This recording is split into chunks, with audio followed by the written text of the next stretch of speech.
Now there are some species of plants that are very good with fish, and there are some species of plants that get smashed by the fish. So in general, rock fern and anubias are very good with fish because they're very tough plants.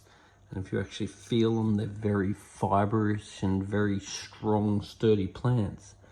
Now, a lot of other plants, like your bunch plants, like your ambulia, wisteria, stuff like that, the fish tend to smash it. So this tank here has got this fella here, this Plecostomus. He smashes the plants. This Guami, he sure likes to pick on the plants.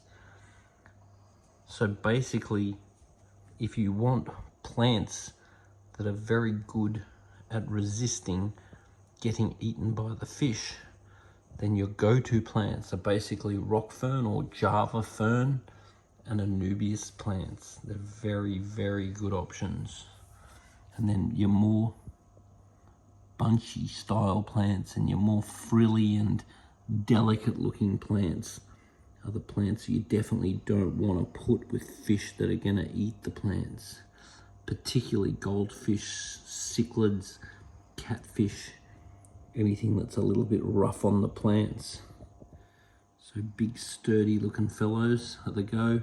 Things like sword plants and crypts aren't too bad, but wisteria, sprite, all that sort of stuff are the things that you want to be very careful with, because your various fish are just too rough on them and they attack them and eat them and rip them to pieces.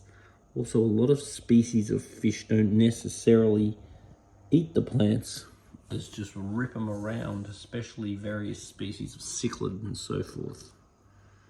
So anyway, put a little note on the bottom of this video and tell me what plants have you found particularly resistant to fish, and what plants have you found the fish find are very tasty and love to destroy and eat. Obviously, plastic plants are a favorite with your fish that are hungry for eating a bit of veggie.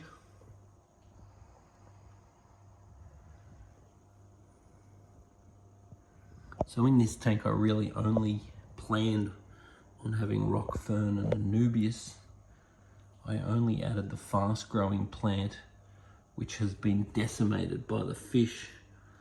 I only added that plant to help get rid of the excess nutrients when I first set this tank up, because if you are going to use these mud substrates, putting a bit of fast growing bunch plants are a good idea just to help absorb the nutrients. Now that the tank's a bit more established, the original plants are really blooming, whereas at the start, when the nutrient level was too high, those plants were pretty much dying from blackbeard, which the Carbomax certainly helped to fix, and so did the addition of the Siamese algae eater. This fella here, he helped to eat all the blackbeard algae as well.